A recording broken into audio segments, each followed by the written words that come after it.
Hey, what's up, guys? How are you doing? So I'm in the kitchen today. I want to warn you guys, I have encountered something insane about Nintendo.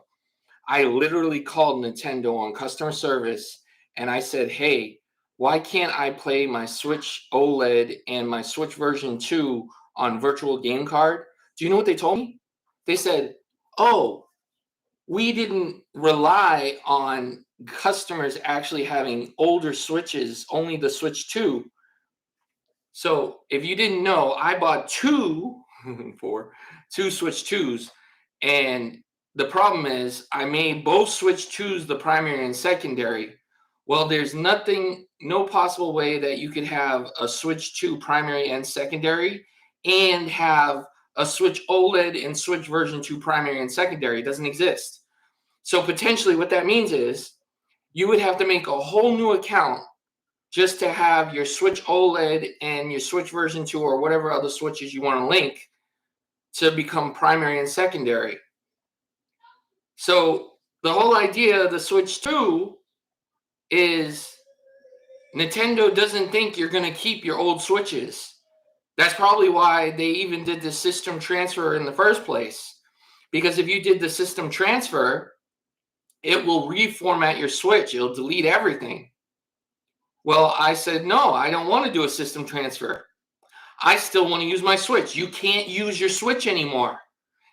If the virtual game card is linked to the account that's on the Switch 2s, there's no such thing as primary and secondary. Both Switch 2s are primary and secondary.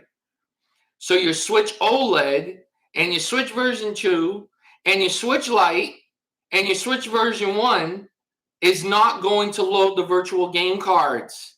It's going to say, hey, you already have a primary and secondary for this account, regardless if it's the Switch 2 or not.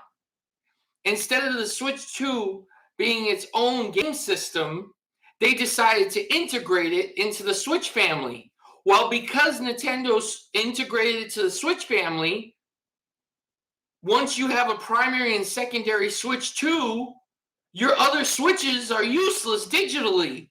You can only use physical games. I'm debating on making a whole new account on my Switch OLED just so that I can play it. Or just keep my old Switches and just play physical games. But then even when I need to update the games, I'm not going to be able to because the virtual game card doesn't work.